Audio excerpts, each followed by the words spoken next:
Sanibonani bathandi befanyana news kanye nabalandeli befanyana news.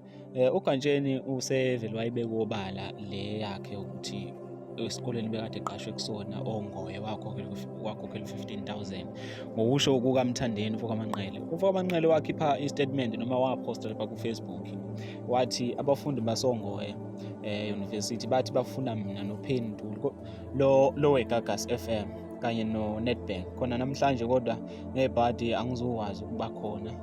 Bahluleke bancama ukukhokha baze bathola usomgatsha u15, okusho ukuthi bethi bathole uGatsheni 15,000.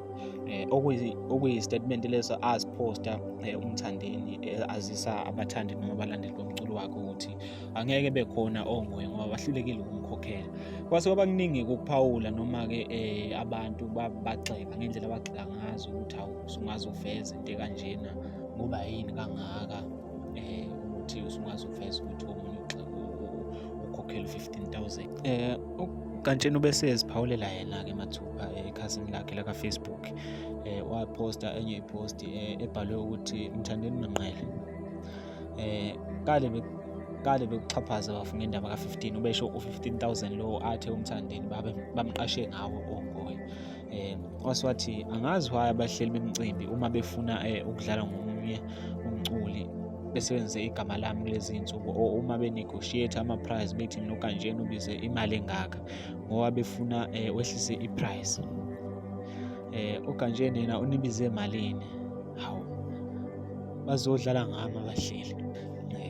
Obesiqhubeka ithi ngaphezulu kwemali ngiyakuthanda ukujabulisa abantu. I sing for poorest and rich.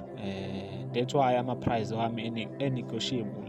Nansi i-proof of payment yesikole kade ngiqashwe kuso, akusiyo u15 Mthandeni. Ngiya-understand uyindoda ekhonze ukudlala and nami angikuthathi serious okushilo. Inkinga ukuthi igama lesikole lingagcine licekeleka phansi ngamanga. Ngizokuthengela ibhodlela uyezwa. Bese evala ngalawo magama-ke uGatsheni kwigagu lasobhongolo. Kube kuningi futhi nakuyena ukuphawula abathanda umculo bephawula lapho ku-comment section ngoba kade epostile lapho ku-Facebook bephawula abantu ukuthi cha, hayi waze wayilamula-ke thina bese sibona njengokuthi abahleli bemicimbi uma beqashile bahlezi bedlala ngawo.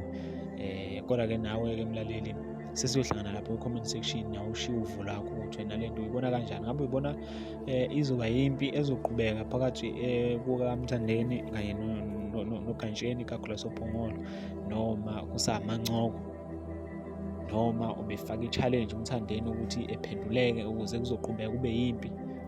Sizozwa ngawo kodwa mlaleli lapha kwi-comment section ukuthi wena ngokwakho ubona nangowakho ukuhlaziya ubona kanjani.